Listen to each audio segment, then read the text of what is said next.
Y en esta mañana con todo nuestro corazón queremos decirte, Padre, que te necesitamos. Decirte que estamos con toda nuestra humildad, deseando, Padre, que tu Espíritu Santo venga y abra nuestro entendimiento para tener un encuentro personal contigo. Por favor, Señor, escúchanos y que tu presencia se manifieste en este lugar. Los que no han venido y están en casa enfermos, también los ponemos en tus manos. Los necesitados, los desanimados, también esta mañana oramos como pueblo pidiendo tu dirección y tu bendición para aquellos que tienen perdido el camino. Pero sobre todo, Dios, pedimos también que tus promesas se hagan visibles, se hagan reales a través de tu Espíritu Santo en nuestras vidas. Te lo agradecemos y lo pedimos en Jesús. Amén. Este versículo sin duda creo que nos hace reflexionar acerca de qué tema viene a nuestra mente. La fe, sí, pero la segunda venida de Jesús, sí, que es un tema que deberíamos hablar un poquito más de él. Saben, esta semana titulé así a la plática ¿No se oye?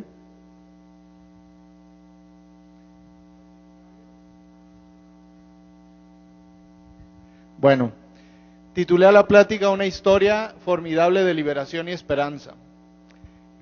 Y saben, cuando preparé, algo de lo que aprendí cuando estuve preparando la reflexión de esta mañana, quiero empezar planteándoles algo que aprendí.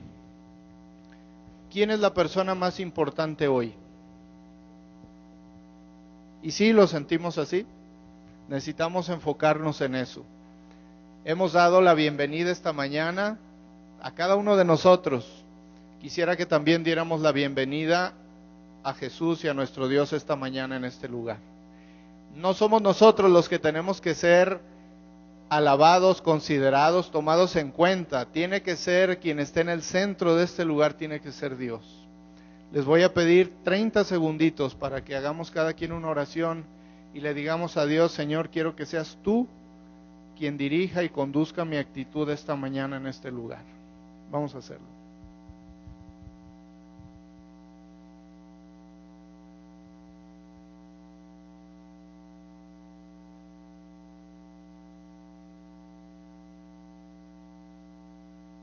Amén.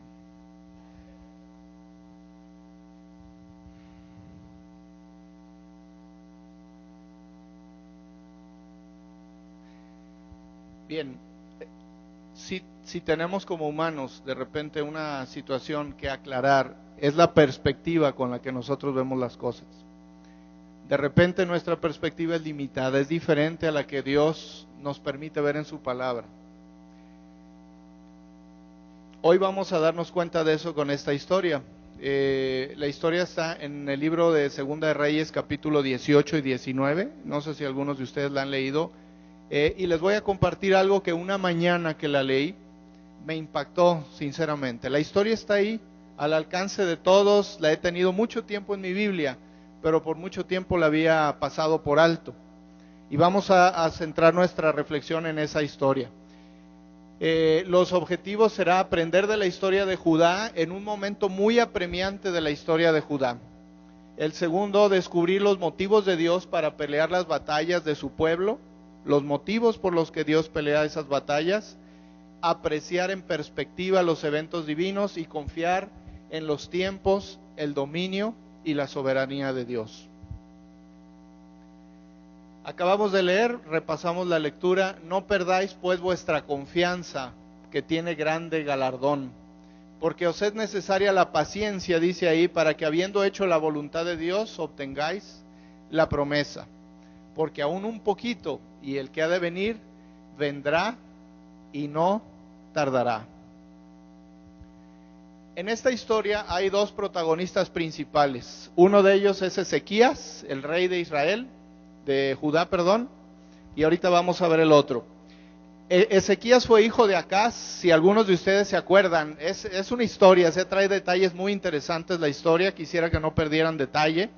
Ezequías fue hijo de Acaz.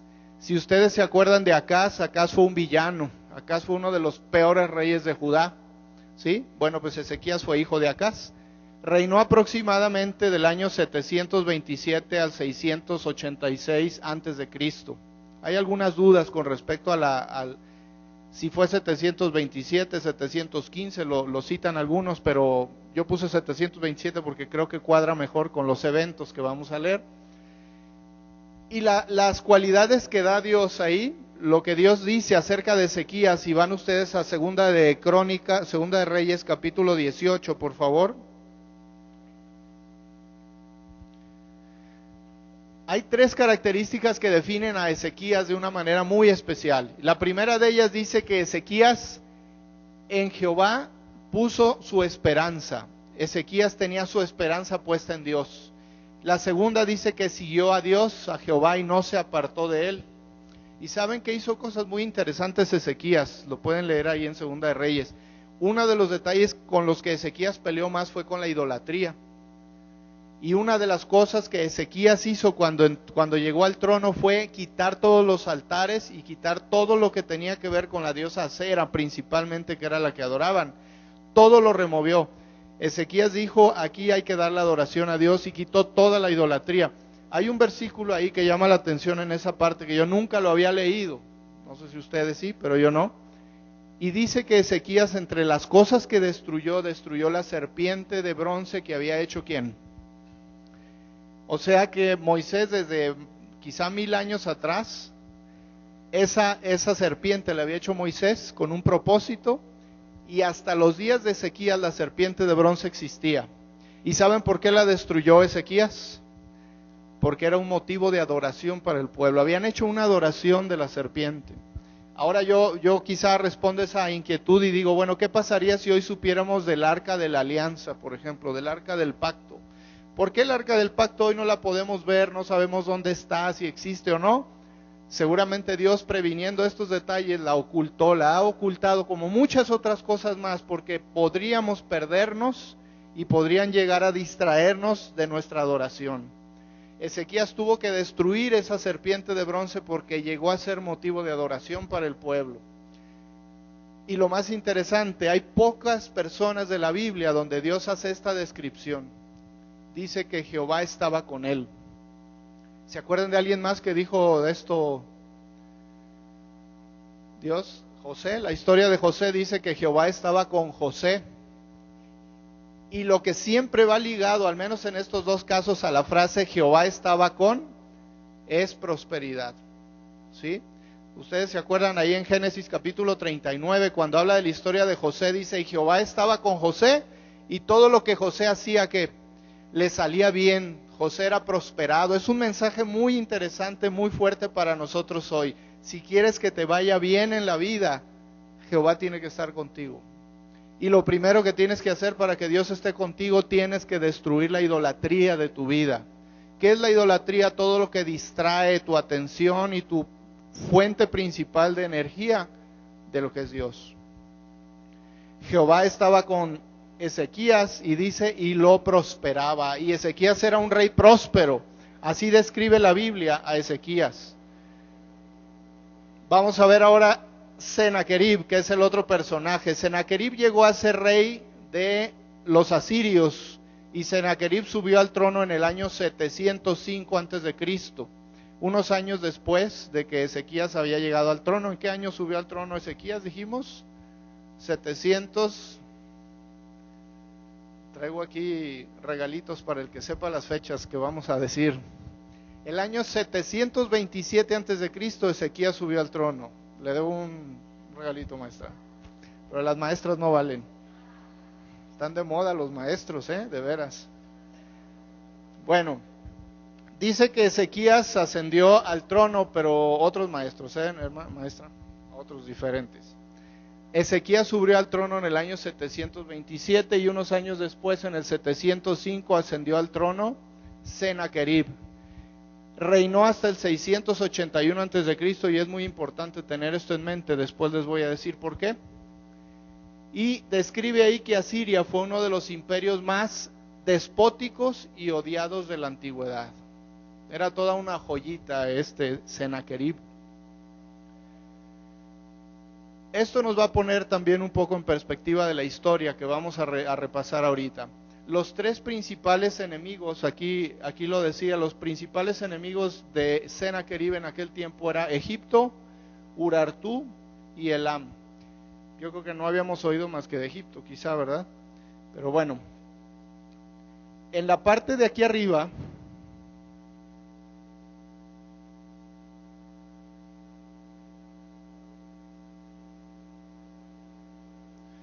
tenía un apuntador aquí. Allá. En esta parte de aquí arriba, si lo ven, estaba el reinado de Urartu. En esta parte de acá estaba Elam. Y aquí abajo estaba Egipto. Los asirios estaban en esta parte de aquí. Cuando Sennacherib sube al trono, los reinos, aprovechando esa confusión que hubo de un cambio de un rey a otro, empezaron a rebelarse y a hacer revueltas en estos tres lugares donde están los círculos. Entonces Sennacherib se vio en la necesidad de empezar su reinado teniendo que poner en paz a esta gente, porque no podía dejar que se sublevaran.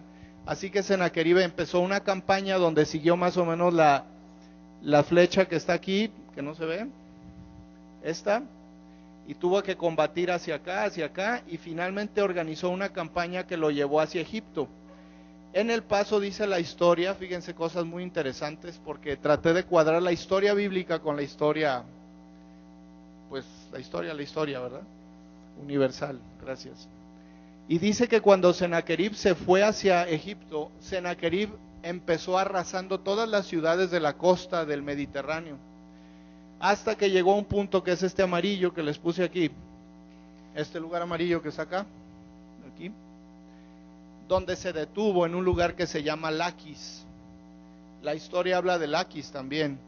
De hecho, este es un relieve que fue encontrado donde se habla de la conquista de Laquis. Laquis era una ciudad que pertenecía a Palestina, y era un punto muy estratégico porque como que de Laquis se cuidaba que no pudieran invadir hacia el sur.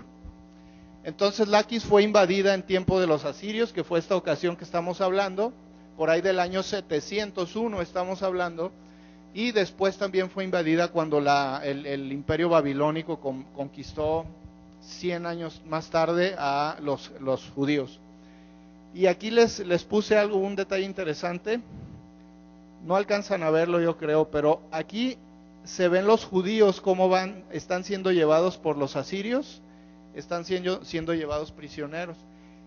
Y en la historia que consulté dice que este relieve permitió conocer mucho acerca de la vestimenta de los judíos.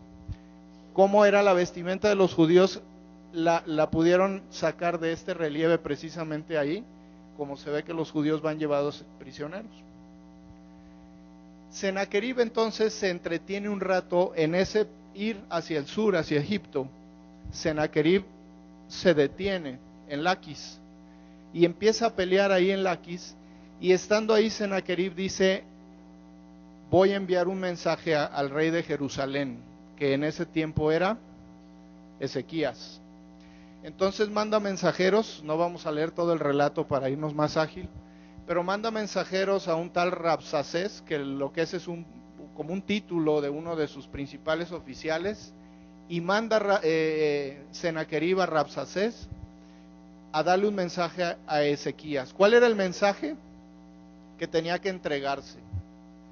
Entonces Ezequías recibe a los mensajeros diciéndole: tienes que entregarte, tienes que dar la ciudad. Y aquí es donde se pone interesante la historia. Fíjense cuál fue el mensaje que dirige ahí en Segunda de Reyes Sennacherib a Ezequías. Dice: ¿acaso alguno de los dioses de las naciones ha librado su tierra de la mano del rey de Asiria? Y pone dioses con minúscula porque el desafío lo está haciendo ¿a quién? ¿Al pueblo o a Dios? A Dios. Dice: ¿acaso uno de los dioses?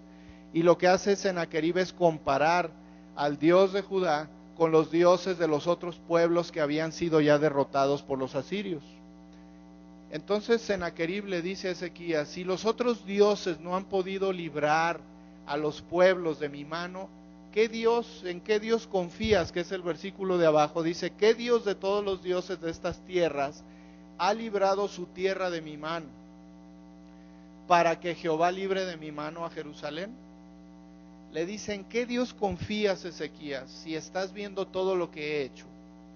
¿Tú crees que tu Dios te va a poder librar de lo que yo estoy haciendo? Yo traigo esa historia a mi tiempo y yo digo, a veces no somos desafiados así en nuestro actuar en la vida. Hoy gente que dice, bueno, ¿qué diferencia tiene creer en tu Dios si los problemas los vas a tener igual que los tenemos nosotros? Y yo de repente me siento tentado a dudar y a decir, pues ¿qué diferencia hace creer en Dios? Exactamente como lo mencionó Sennacherib a Ezequías. Sigue la historia. Ezequías, como vimos, era un hombre consagrado a Dios. ¿Y qué es lo que hace Ezequías? Ezequías manda llamar al profeta Isaías. Es una enseñanza muy interesante que nos dice cuando nosotros tenemos problemas, ¿a quién debemos recurrir? ¿Al tío que tiene dinero? ¿Al adivino? ¿A un maestro? ¿A algún amigo que...? No, debemos nosotros buscar recurrir a Dios. Y Ezequías fue lo que hizo. Mandó llamar al profeta Isaías. Y saben lo sorprendente, el asunto es que los asirios venían con todo. De hecho, la historia dice que los asirios conquistaron cerca de 42 ciudades judías. La parte norte de Jerusalén, los asirios habían arrasado ya 42 ciudades amuralladas de los judíos. Y Sennacherib estaba llevándose 200,000 cautivos a Babilonia, a Siria, a Nínive. Imagínense el poder que tenían los asirios, haber arrasado ya toda la región y llevar 200,000 cautivos judíos ya, y en eso llegan y se plantan en Jerusalén. La historia da el número. ¿Alguien se acuerda cuántos soldados asirios había rodeando Jerusalén? ¿Alguien ha leído el relato? ¿Cuántos les gusta que había? ¿Cuántos soldados había rodeando Jerusalén? La Biblia dice un número exorbitante. Yo no alcanzo ni siquiera a imaginarme esa cantidad junta. Quizá porque lo mido en tamaños del Estadio Azteca, pero había 185,000 soldados asirios rodeando Jerusalén. Si ustedes se pararan en una muralla y vieran esa cantidad de gente afuera, es como un mar de gente la que había rodeando Jerusalén, ¿sí? Era para asustarse, sin duda, pararse y ver la cantidad de ejércitos que tenía Sennacherib rodeando Jerusalén. Sin embargo, el mensaje que Dios le da a Isaías para que se lo diga al rey es sorprendente, y dice: no temas por las palabras que has oído. Eso le dice Isaías, con las cuales me han blasfemado los siervos del rey de Asiria. ¿A quién habían blasfemado en realidad las palabras de Sennacherib? A Dios. Por eso les decía que esta mañana la historia se trata acerca de Dios. Todas las historias que hay en la Biblia y que ustedes pueden leer, siempre se tratan acerca de Dios, no de las personas. Dios usa a las personas para ejemplificar el actuar de Dios. Esta mañana estamos aquí no porque somos importantes. El único valor que tenemos es el sacrificio que Jesús ha hecho por nosotros, que es mucho. Pero en realidad quien es el importante aquí esta mañana es Dios. Porque la historia de este mundo se trata acerca de Dios y no acerca de nuestra historia. Y eso es algo que tenemos que entender. ¿Ustedes creen que la historia se trató acerca de David o Goliat? David lo sabía bien y dijo: ¿quién es este incircunciso? Dice ahí el relato, que se atreve a desafiar al Dios de los ejércitos de Israel. David tenía claro que la historia que él vivía con Goliat no se trataba acerca de él, se trataba acerca de Dios, ¿sí? Y todas las historias que hay en la Biblia, la historia del arca de Noé, no era una historia acerca de Noé y su familia, era una historia acerca de cómo se ejemplifica la salvación que viene a través de Dios siempre. Toda historia que ustedes leen en la Biblia tienen que encontrar que en el fondo se trata acerca de Dios, no de nosotros. No somos tan importantes, de veras. Así que aquí Dios le dice a Ezequías, me han ofendido a mí, me han ofendido a mí. Y Dios le dice a Ezequías que va a hacer volver a Sennacherib, viene ahí el relato, en el capítulo 19, verso 6, verso 7.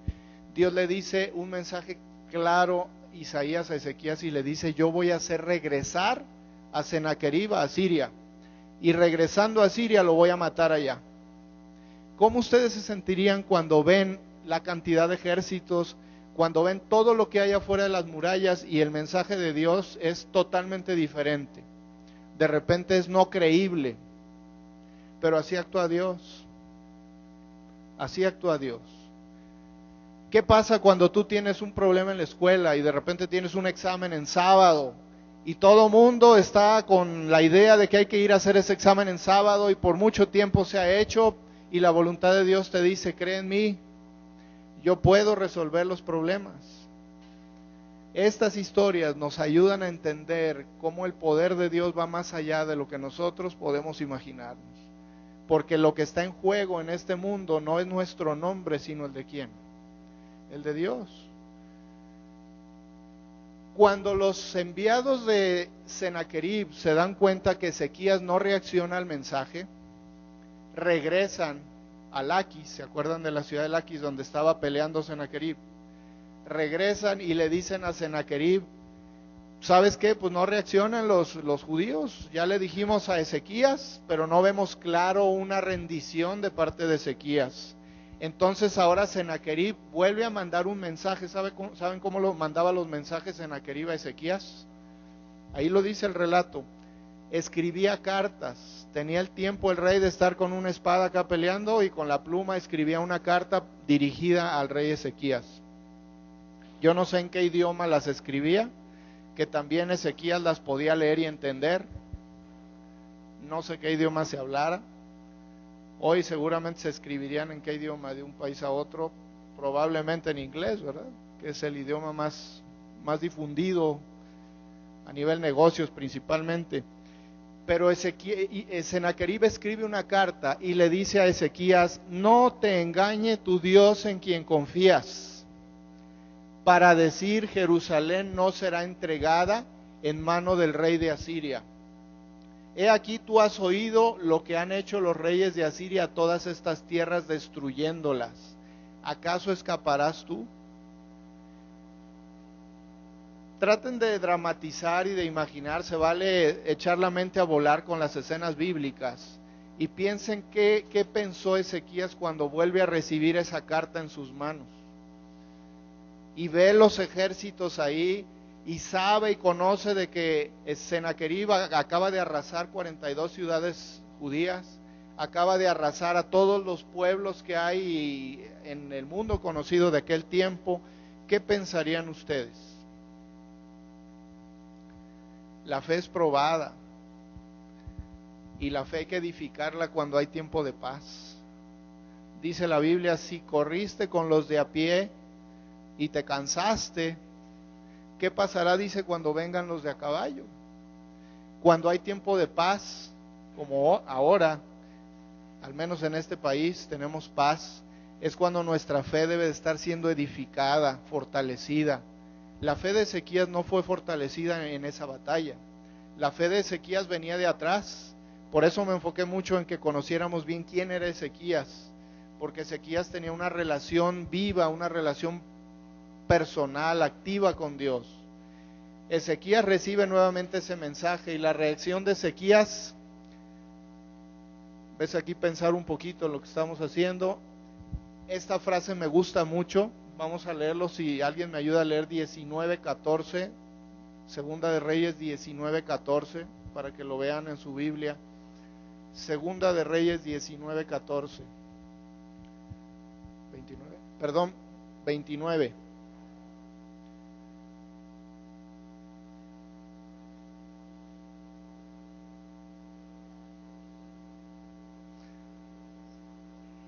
Segunda de Reyes 19, está bien ahí, no me ayudes. Segunda de Reyes 19:14.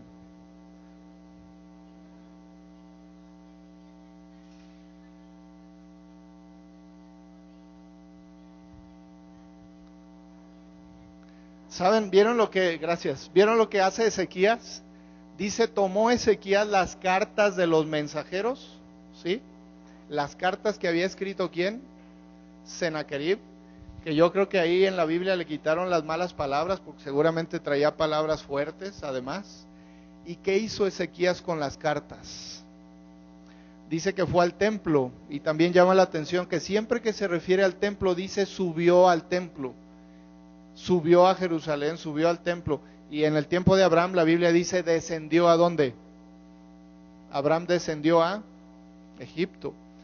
Cuando habla de la relación con Dios, de los lugares significativos y simbólicos de Dios, la Biblia habla de subió al templo, y dice que abrió las cartas y las puso delante de Dios, en un símbolo. Por eso puse ahí, extendió Ezequías las cartas, en un símbolo de decir, Señor, aquí estoy poniéndote mis problemas, claramente los estoy poniendo delante de ti. ¿Y eran problemas pequeños o grandes? Eran problemas grandes. Si tuviéramos tiempo de leer a detalle la oración que hace Ezequías, también es muy importante, muy interesante, porque Ezequías empieza su oración primero reconociendo quién es Dios. Y lo pueden leer ahí en el capítulo 19, dice que la oración que Ezequías hace con las cartas en el templo empieza diciéndole a Dios, Dios, tú eres soberano, tú eres rey, tú eres creador. Le valía lo que pudiera pensar de Sennacherib, él tenía claro que el soberano era ¿quién? Era Dios, ¿sí? Le da la honra a Dios en su oración y le dice, eres soberano. Y también Ezequías reconoce y le dice, este no es un problema mío, le dice, es un problema tuyo, porque te han ofendido a ti. La historia siempre se trata acerca de Dios en la Biblia. Entonces Ezequías es claro en su oración y le dice a Dios, te han ofendido a ti. La respuesta más extraordinaria, yo cuando leí esta historia, ahí estaba una mañana en mi recámara leyéndola, casi me voy para atrás, así literal, cuando leí la respuesta que le da Dios a Ezequías y le dice, ¿nunca has oído que desde tiempos antiguos yo lo hice y que desde los días de la antigüedad lo tengo ideado? ¿Qué le dijo Dios a Ezequías? ¿Qué le dijo? ¿Qué le está diciendo ahí? A ver, un valiente. Que todo lo tenía Dios planeado así. Le está diciendo a Ezequías, no te angusties porque eso desde hace años en mi agenda, así estaba planeado.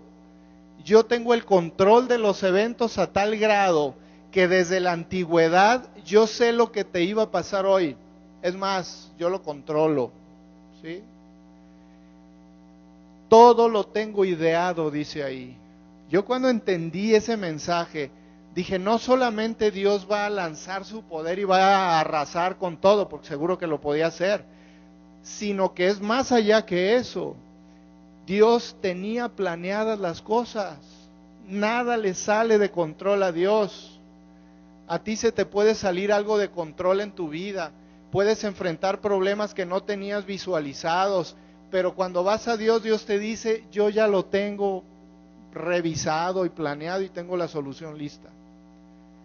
A ti se te pueden salir las cosas de control, pero a Dios nunca lo puede tomar un problema de sorpresa, nunca.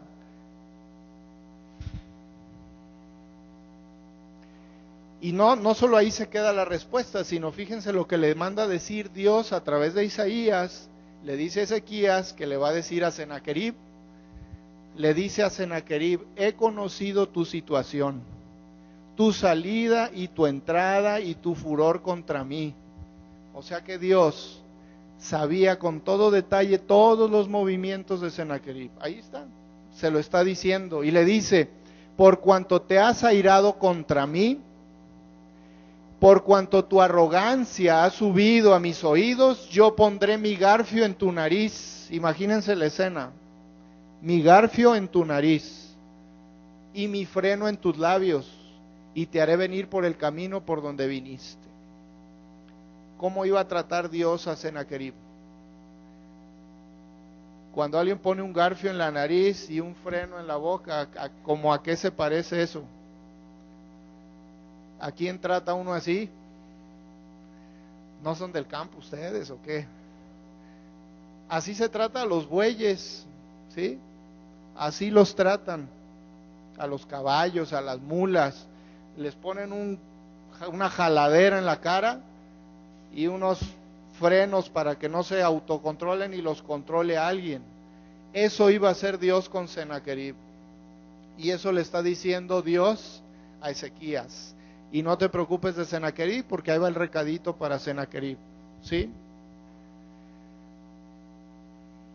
Este es el resumen de lo que hemos leído hasta ahora. Todo tiene un tiempo en los planes de Dios.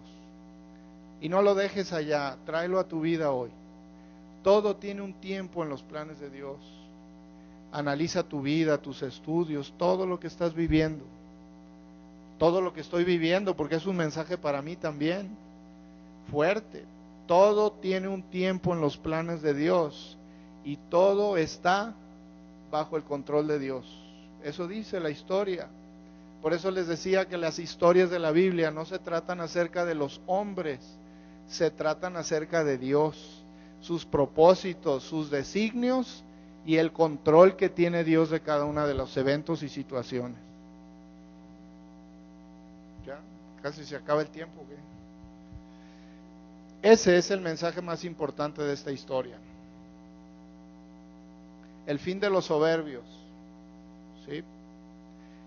Así dice Jehová acerca del rey de Asiria: no entrará en esta ciudad, ni echará saeta en ella, ni vendrá delante de ella con escudo, ni levantará contra ella baluarte. Ese es el mensaje final que le da Dios a Ezequías. No disparará una sola flecha a esta ciudad Sennacherib. Estaba de no creerse. La cantidad de ejércitos, 185,000 soldados había al menos allá afuera, todos armados porque venían bien entrenados de haber peleado no sé cuántas batallas antes. Pero el mensaje de Dios a Ezequías le dice: no va a disparar una sola flecha sobre esta ciudad. Está como de no creerse. Y luego dice: aconteció que aquella misma noche salió el ángel de Jehová y mató en el campamento de los asirios a 185,000 soldados. Y cuando se levantaron por la mañana, he aquí que todo eran cuerpos muertos. Y me arrepiento no poner otro versículo que viene a continuación, porque dice que cuando Sennacherib vio eso, yo me lo imagino que agachadita la cabeza, regresó a Nínive. Eso dice la Biblia. Lo que le dijo Dios a Ezequías, esa misma noche la cumplió. Me detengo ahí porque fue lo mismo que pensé cuando leí la historia. Dije, bueno, esta historia habla de personajes reales, habla de pueblos, habla de historia en realidad. Y este no debe ser un evento que haya pasado así común. Debe de estar documentado en la historia, no solo en la Biblia lo que pasó. Entonces me fui a investigar, a ver qué decía de esto. Obviamente pues mi fuente fue Wikipedia, no llegué a más. Pero se vale. Fíjense lo que dice la historia.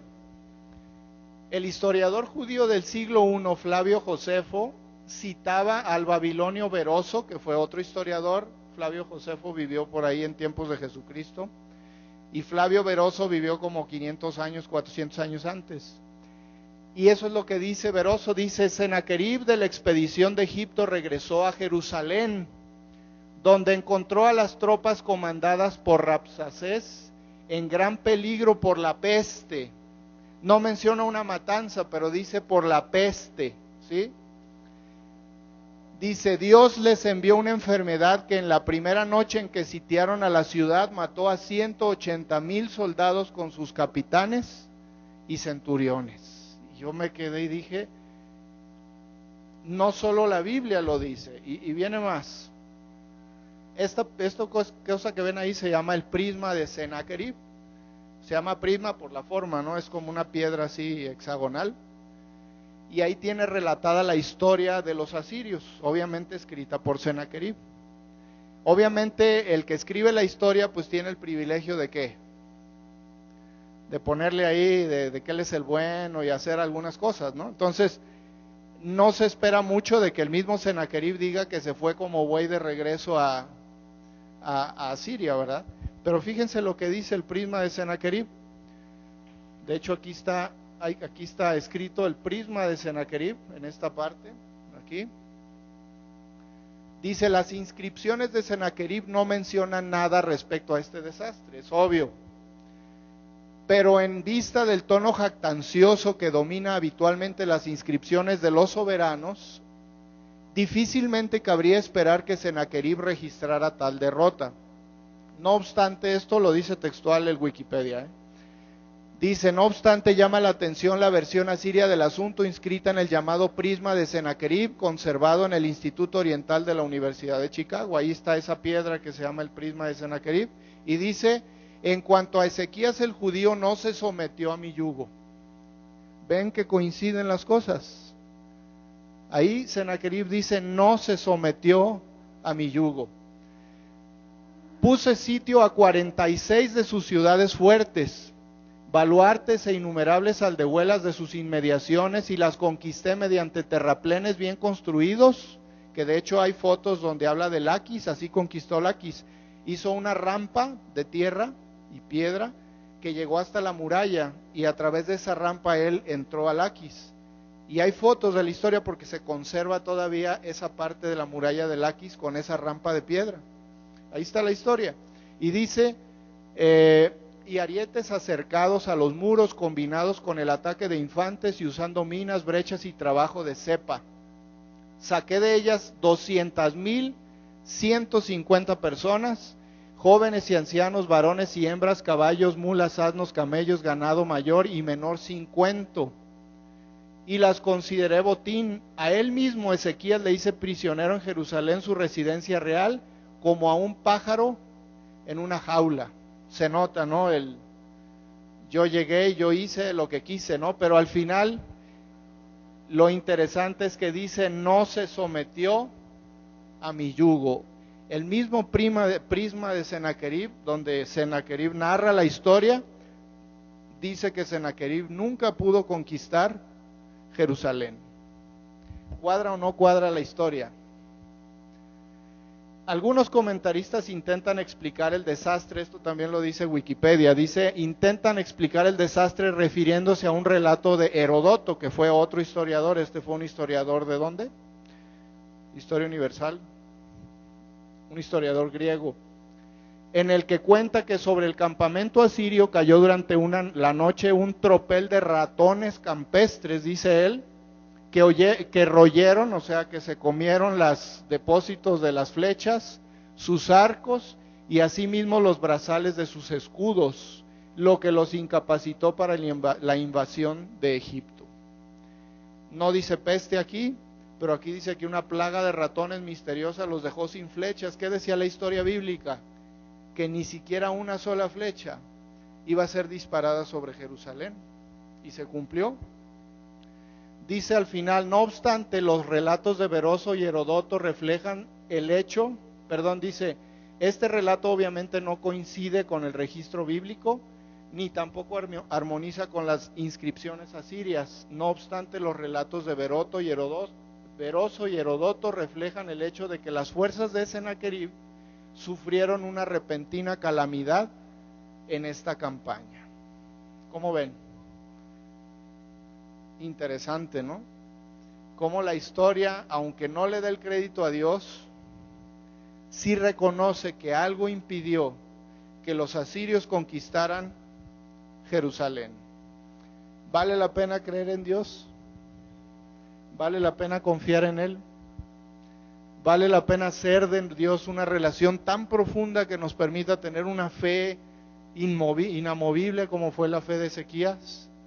Que después Ezequías se tambaleó, pero bueno, esa historia luego la contamos. Les voy a poner algo para salirnos un poquito del asunto, que no se me duerman.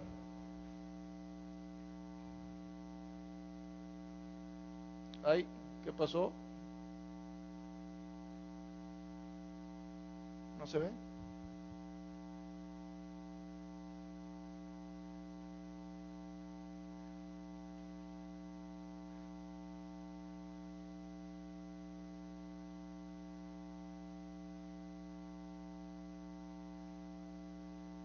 Vamos a dejar que ya les puse el final de la historia, pero bueno. A ver.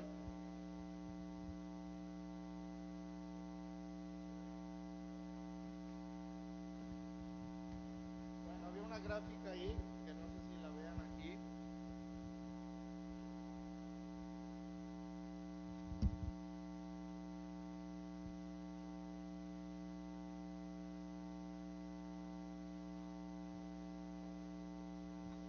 No sé si la alcancen a ver aquí.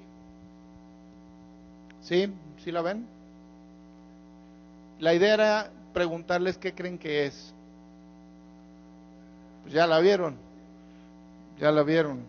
Ahí está. Es un pantalón de mezclilla. ¿Y esta qué es?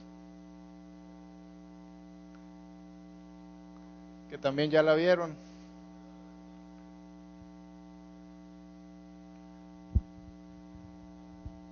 Uy. ¿Sí vieron qué era? Uy.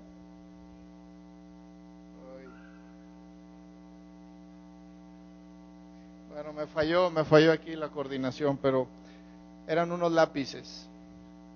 Y esta más, que también está ahí un poquito complicada, también ya vieron qué es, ¿verdad? Sí. Bueno, pues lástima que no se hizo la dinámica como quería, pero el objetivo de esto es poner las cosas en perspectiva, como les digo.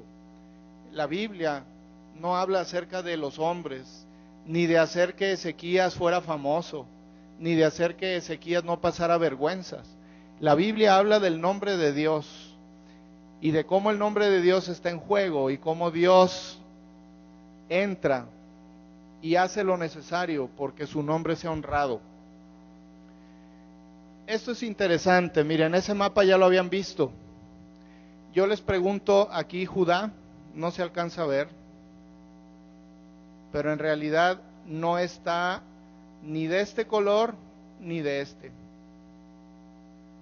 Así está registrado en la historia. Aquí se ve más claro de este lado. Así quedó registrada la historia. Después, todo esto verde fue el dominio del imperio asirio. El imperio asirio viejo y el imperio asirio de sus últimos años es toda esta parte de acá.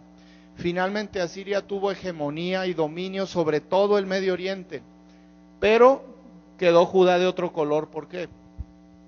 Porque nunca pudo conquistar Judá. Qué interesante, ¿no? Ver el poderío de los asirios al grado de que todo lo pintaron de verde, pero Judá quedó pintado de otro color. Así está registrado en la historia. Lo que nos dice que Dios tiene el control de las cosas y la voluntad de Él es la que se hace, ¿sí? Estos dos pensamientos me gustan mucho y quiero compartirlos con ustedes. Dice, pero como las estrellas en la vasta órbita de su derrotero señalado, que dice, los propósitos de Dios no conocen premura ni demora, van en su tiempo, a su paso, los propósitos de Dios siguiendo la agenda de quién, la agenda de Dios, no de los humanos. Obviamente Dios obra salvación en favor de los hombres, pero el nombre de Dios es el que lleva control absoluto en los tiempos. Tan es así que en Gálatas 4:4 hay un pensamiento también muy profundo que dice, mas venido el cumplimiento del tiempo, Dios envió a su Hijo.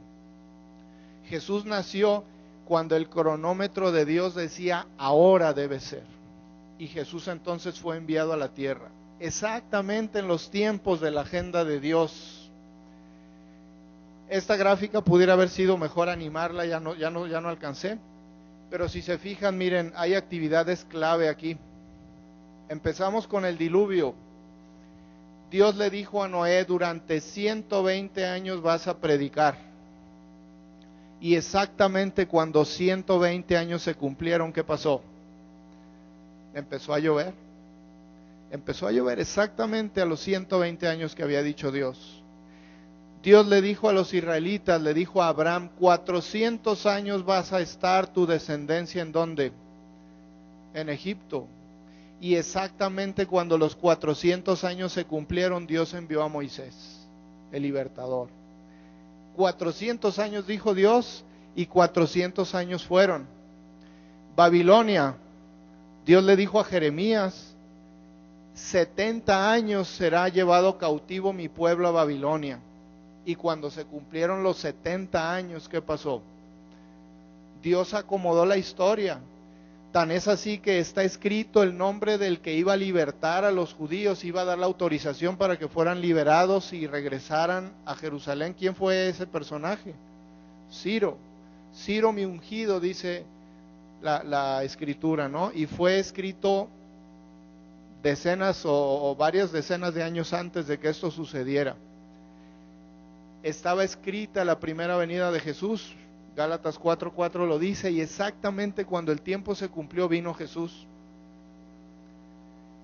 En el año 34, ¿dónde estaba escrito eso de la muerte de Esteban? Daniel capítulo 7, 8, Daniel 7 específicamente habla de los 2300 días y habla exactamente el tiempo en que la gracia para los judíos iba a terminar y se iba a hacer extensiva a todos nosotros. Y en ese año exactamente, ¿qué pasó? Los judíos hacen un acto donde se condenan y matan a Esteban. Pude poner más, pero todavía cuando Jesús estaba en vida, dijo que sobre este templo, ¿qué dijo él? No quedará piedra sobre piedra. Y ustedes pueden leer ahí en el libro del conflicto de los siglos cómo exactamente en el año 70 fue destruido Jerusalén. Y a mí me impactó también porque Dios dijo sobre el templo, Jesús dijo sobre este templo que tanto les da orgullo, no va a quedar piedra sobre piedra. Cuando los romanos invadieron Jerusalén en el año 70, Tito, que era el que iba a cargo de eso, dijo no toquen el templo, ¿sí? No toquen el templo. Pero los que estaban guardando el templo, judíos, vieron soldados romanos alrededor del templo, se precipitaron, trataron de luchar contra ellos y en esa lucha contra ellos los mismos judíos provocaron que los soldados romanos quemaran el templo. No estaba programado. Tito dijo no quiero que toquen ese templo, pero el templo fue destruido. ¿Quién lo había dicho? Jesús dijo no quedará piedra sobre piedra. El fin de los 2300 días, 1844. La historia también está escrita y dice lo que iba a suceder en ese tiempo del ministerio de Jesús, cómo iba a cambiar. Y nosotros conocemos la historia del gran chasco. De hecho, tuve oportunidad ahora que llevé a José Miguel, mi hijo, se fue a estudiar a Michigan y tuve la oportunidad de estar hace 2 sábados en Battle Creek, que si han leído algo de Battle Creek, y darme cuenta y vivir todo la casa de Elena de White, y se siente mucho de este asunto, ¿no? De cómo el gran chasco y de lo que ellos vivieron cuando decían viene Jesús, pero se equivocaron ellos, no Dios. Pero el tiempo que Dios dijo, el evento sucedió. Estamos ya aquí, ya las flechas se nos acabaron, ya estamos, y las pilas también. Estamos ya aquí, eventos finales. Estamos casi al borde de la segunda venida de Jesús. Los tiempos de Dios están. La perspectiva es nuestra, por eso les traté de ejemplificarlo con esas imágenes, donde a veces nosotros vemos tan el detalle que perdemos de vista todo lo que hay alrededor. Y nos enfrascamos tanto en nuestra vida pensando que la historia es acerca de nosotros, que se nos olvida que la historia es acerca de Dios. Y que Dios ha establecido un tiempo y que los tiempos están cercanos, está cerca Jesús a las puertas. Y nuestra preparación, aprendamos de Ezequías, cómo Ezequías ante esa calamidad vio la liberación de Dios, porque Ezequías tenía una fe firme y robusta. Les voy a decir qué es esto, que va relacionado con lo que les decía. Esta es una foto del panteón de Battle Creek en Michigan. Ahí tuve el privilegio de sacarla yo, a la puesta de sol del sábado. No hay ninguna tumba aquí en especial, pero bueno, la vista y la reflexión, digo, no es terminar explicando fotografía, pero es una imagen que me hizo reflexionar mucho, porque pude tomar esta foto, por ejemplo, ¿sí? Y ver la tumba aquí de Elena de White, aquí dice madre, mother, la tumba de Jaime White, su esposo, ahí están. Y yo viendo la puesta de sol ese sábado ahí, decía, bueno, Señor, ellos ya hicieron su trabajo, de alguna manera el mensaje fue esparcido, vivieron la fe. Gracias a ese esfuerzo llegó a nosotros el conocimiento del Evangelio de tu próxima venida. ¿Y nosotros qué hacemos? ¿Qué me está tocando a mí hacer hoy que puedo estar dejando de hacer? Aquí ya no se alcanza a ver, bueno, en este lado sí, alcanzan a ver qué dice aquí. Kellogg, ahí está la tumba del famoso J.H. Kellogg, que ayer estuve leyendo un poco de él, y Kellogg al final negó la fe. Se fue más por el conocimiento y por tantas cosas que ahí en Battle Creek puede uno ver todos los inventos que él hizo. Yo vi cosas 1860 y él inventó aparatos para la circulación de la sangre. Hay hasta una cama de bronceado ahí que la inventó Kellogg, con propósitos curativos obviamente. Pero todo eso este señor lo desperdició y lo dejó ir, porque se fue tras la ciencia, negó la fe, se peleó con la iglesia, con Elena de White, y en un libro que se llama La mano de Dios al timón, dice que Kellogg murió fuera de la iglesia. Qué triste, ¿no? Haber empezado y sido parte de un movimiento. Era el 10º hijo de 16 que tuvo su papá, y llegó a ser tan encumbrado este hombre que estudió medicina. Dice ahí en el libro de La mano de Dios al timón que Kellogg llegó a operar cerca de 22,000 pacientes. Imagínense qué médico puede decir que pudo practicar 22,000 cirugías. Por ahí se tenía en su tiempo, porque era muy conocido, y decía que cuando un doctor veía a un paciente de Kellogg, decía, a ti te operó el doctor Kellogg, ¿verdad? ¿Por qué? Dice, porque la cicatriz, dice, es como una firma. O sea, llegó a tal grado de perfección el talento de este hombre, que eso se podía ver. Pero abandonó la fe. Y ahí está su tumba, y saben que es un motivo triste de reflexión llegar y ver la tumba de alguien que finalmente, alguien que finalmente terminó su vida, y puede uno ver en perspectiva la tumba de él y pensar que murió habiendo negado la fe. Dios quiera que no estemos en ese caso, habiendo tenido tanta luz, llegar al fin del día o al término de nuestros días negando lo que tanto hemos escuchado acerca de nuestro Dios. Esta la puse aquí también como cultura general. Se me hizo curioso lo que vi ahí. Si ven el nombre, dice Juan P. Ramos y Catalina Ramos, y son personas que murieron en 1970 y tantos. Y es curioso, pero lo que me dijeron de la historia de esta tumba, que está pegadito a estas, pero del lado derecho, que son unas personas de Sudamérica o Centroamérica que cuando murieron su deseo, decían, es ser enterrados en ese lugar, para que en la resurrección podamos ver luego a conocer a los pioneros. Interesante, ¿no? Digo, esa era su creencia. Pero ¿cuál es la tuya? ¿Cuál es la tuya? La venida de Jesús no está más lejos que lo que tienes de vida, ¿sí?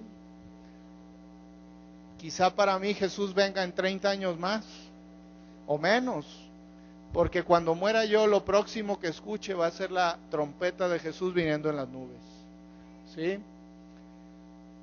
Hay banderitas es interesante el lugar. Miren, estas banderitas que se ven ahí atrás, ¿sí las ven? Todo el panteón donde hubo un pionero, hay una banderita donde señala que es un pionero de la iglesia adventista. Y ustedes ven el panteón así, con muchas banderitas blancas, de gente que se reconoce como que fue un pionero de la iglesia. Gente que está esperando la promesa, que hoy vemos que Dios no tarda en cumplirla. Porque los planes de Dios, dice, no conocen premura ni demora. No pierdas tu confianza, es la invitación. Y con eso termino. Porque aún un poquito, dice la Biblia, y el que ha de venir vendrá y no tardará. Que Dios nos conserve y nos confirme en la fe. Gracias.